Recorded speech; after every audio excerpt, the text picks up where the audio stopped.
공과금 상호 간의 우선순위는 다른 채권과 우선순위는 어떻게 되는가? 제가 이렇게 조세채권하고 공과금하고 임금채권 이런 걸 갖다 강요하는 거는 이 원비대에서 공매가 이루어지는 것 중에는 조세와 공과금 채권에 의해서 그 조세채권, 국세, 그러니까 지방 세무소장 또는 시군구청장 등이나 또는 각 공과금 기관장들이 한국자산관리공사의 공매를 위임해서 공매가 진행되는 압류재산 공매가 제일 많기 때문에 그렇습니다. 그래서 그럴 때 우리 여러분이 이제 조세나 공과금의 생리를 확실하게 알고 있어야만이 여러분이 이제 주택을 낙찰받고 그럴 때 그 선순위 임차인이라든가 또는 선순위 전세권자라든가 또 그 이에 권리자들이 있을 때 누가 우선했냐에 따라 가지고 여러분 같이 그 낙찰받고 나 가지고 후회하지 않죠. 조세채권은 아무 날짜랑 상관이 없습니다. 오로지 법정일 갖고 근저당권자 또는 임차인이 확정일자 갖고 우선순위 정하기 때문에 간혹 보면 압류날짜하고 확정일자하고 비교해서 우선순위를 정하다 보니까 손해가 보게 되죠. 그래서 그런 부분 때문에 제가 조세채권하고 공과금채권에서 그 강화된 이 교육을 실시하는 겁니다. 자.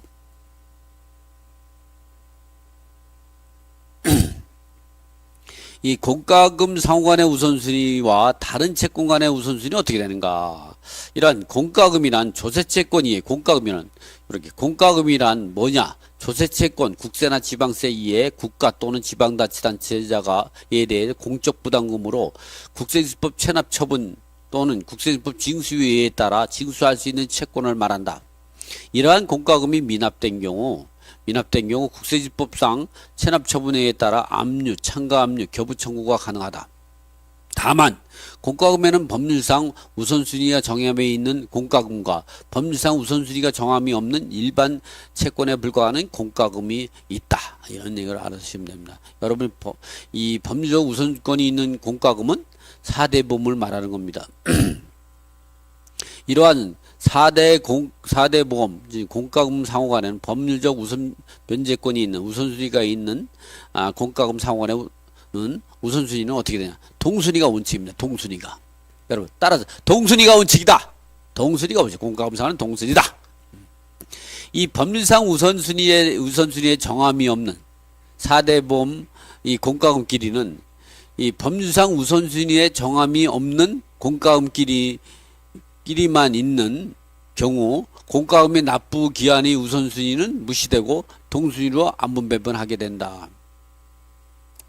이게 오타가 났네요. 이렇게 법률상 우선순위에 정함이 있는 공과금끼리는 있는이라 했나 없는 이렇게 나왔네요. 이게 법률상 우선순위에 정함이 있는 즉 4대 보험이죠. 있는인데 이 책을 디자인하는 사람이 요거를 갖다 없는 이로 해놨네. 참 어쨌든 뭐 불찰은 내 탓이지 뭐 누구 탓을 하겠어요. 내가 출판사 사장인데 그러면 누구 탓을 하겠어요. 뭐 1인 출판사가 뭐 편집장도 없고 다 제가 했는데 내가 못 챙긴 불찰이지. 이거는 법률상 우선순위가 정함이 있는 공과금끼리는 동순위가 원칙이다. 그 납부기한에 상관없이. 그러면 이렇게 되죠. 공과금과 근저당권에 관한 우선순위. 그런데도 예가 있습니다. 어떤 경우가 있냐면 공과금 같은 경우는 압류선착주의라든가 참가압류 이런 제도가 인정이 되지 않습니다. 그런 압류선착주의나 참가압류 제도 같은 경우는 조세채권, 국세나 지방세에서만 인정이 되고 이 4대 공과금에 대해서는 인정이 되지 않습니다. 국세 체납 처분 여부라든가 징수유예에 따라서 징수하는 절차에 진행됐다고 하더라도 이 압류선착주나 참가압류권까지 인정이 되는 것은 아니다.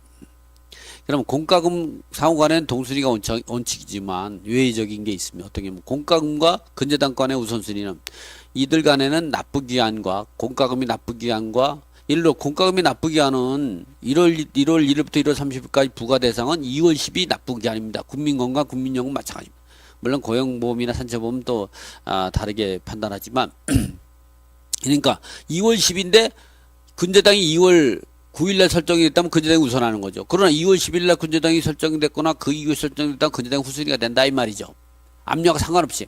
그래서 이렇게 밑에 보면 국민연금이 2014년 5월 10일이고 근저당이 2014년 6월 15일이고 이렇게 됐다 하면 이렇게 이 국민은행이 납부기한이 더 빠른 거죠. 그러면 근저당을 이기는 거죠. 그리고 그 다음에 이런 경우라면 이렇게 이 근저당보다 납부기한이 빠른 공과금이 있고 근저당보다 납부기한이 늦은 공과금들이 있다 할 때는 원래 공과금이 동순위가 원칙이지만 이럴 때 1순위로 국민은행이 우선하고 2순위로 근저당이 하고 나머지 공과금은 동순위로 안본 배당 받는다 이렇게. 조세채권처럼 다시 또 배당받은 걸 갖고 또 빼서 다시 또 동순위로 안본 배당 받는 것이 아니라 좀 배당하는 방법이 좀 쉽게 되죠. 이렇게 선순위 근저당보다 선순위인 공과금이 1순위로 배당받고 근저당이 2순위 그 다음에 나머지는 동순위로 안본 배당받는다. 이 공과금과 임금채권 조세채권 간의 일반 채권 간의 우선순위는 공과금은 임금채권 조세채권보다는 후순위가 되는 것이 원칙이다. 공과금은 임금채권하고 조세채권의 후순위가 되는 게 원칙이다. 임금채권과는 외적으로 공과금이 저당권부 채권보다 선순위인 경우에 한해서 임금채권보다 우선할 수 있다. 왜 그러냐? 임금채권은 저당권부 채권보다 항상 후순위가 되기 때문에 그보다 선순위인 조세나 공과금에 대해서는 그러하지 않는다는 것은 근로기준법 38조 1항. 2항은 최우선 면제고요. 근로자의 퇴직부여 보장법 12조 1항.